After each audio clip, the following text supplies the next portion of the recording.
The next function we are going to have a look at is called array search. So let's search for it. Array search. And there we go. Array search page. Array search searches the array for a given value and returns the corresponding key if successful. And if we have a look at the description, it returns the mixed value, which means it may be integer, it may be string, depending on what sort of keys are used for the values in this array.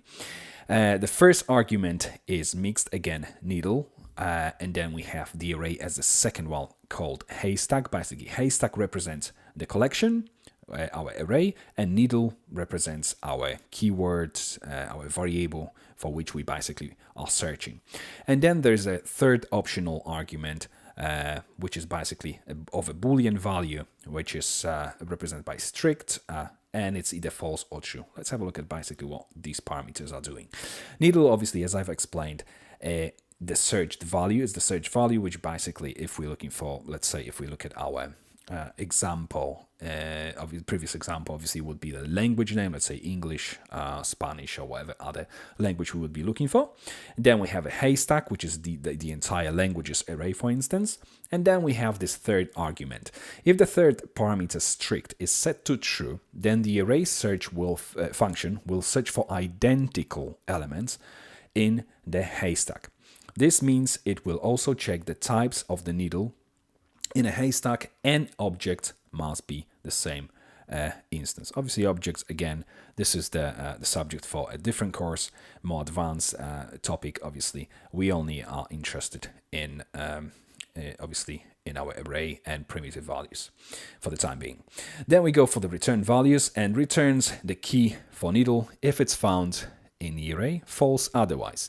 If needle is found, the haystack in haystack, basically, so if our keyword is found in the array, try to read it this way, more than once, the first matching key is returned. To return the keys for all matching values, use array keys. So if there are two English languages, let's say array has two values, English, and we're looking for English, then you would use array keys, and please feel free obviously to check the specification for this function as well, with the optional search value parameter instead.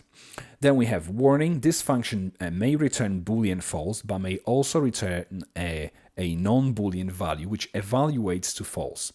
Please read the section on Booleans for more information. Use the triple equal sign operator, which is identical operator, for testing the return value of this function. As you may remember, we've discussed Booleans. They're obviously different data types, evaluated differently. So 1, for instance, is true, 0 is false. So basically this function, what this warning says is that this function may return the Boolean representation of false, but may not return the false keyword. It may be numerical or any other, basically. So let's go back to our editor, and let's remove this last item here and actually put it back to what it was. It was Polish, and let's change the keys to strings. So en again, then FR for French, then we have DE for German, SB for Spanish, and then we have PL for Polish. Okay, sorry, it's not SP, obviously it's ES. And now, rather than count, obviously what we want to do is return a specific key for a given value. So we are going to look, let's use this function first. So array underscore search,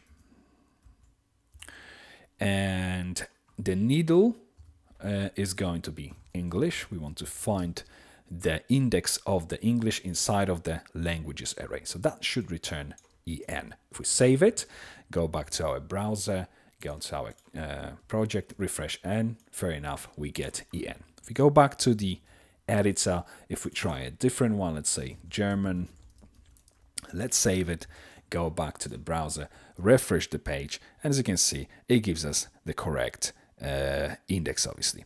So if we go back to our editor, and what we can do now is obviously provide this third argument, which is going to be set it to true, that we want to search for identical. Obviously, this now, if we save it, preview in a browser, it's going to return exactly same value, just because German obviously is a string. The way we providing this as a first argument here is exactly the same as the value. The type is exactly the same as in this array. But let's try and do something with a different data type. So let's just change this German, for instance, to, let's change it to, let's say, true. And now we are going to try to compare it with true, which should give us the same value, refresh, DE still. But if we try and change it to 1, and we know that numerical 1 is evaluating to true, but only it's equal, it's not identical, because data type is different. This is Boolean and this is numerical value, this is an integer. So if we now save it, because this third parameter is set to true, it should compare for identical. So effectively we should get false. In other words, we shouldn't get anything here. There we go. Fair enough, it's empty. But rather than doing this way, rather than echo, let's simply var underscore dump it, so it actually tells us what we are getting from it. So if we var dump, save it, preview in a browser, refresh, and there we go, we get Boolean false. And as you know, if we go back here, it returns false if the given needle cannot be found in a haystack, which means obviously, even though the 1 is equal true, but we obviously know that it's not identical. If you use triple equal symbol, we know it's not identical because the data type is different. It may evaluate the same thing, but it's not of the same data type. And we're going to discuss these operators a little bit later on as well. So if we go back to our editor, I think that we've covered everything in terms of this search array. So yes, we can move to the next video now.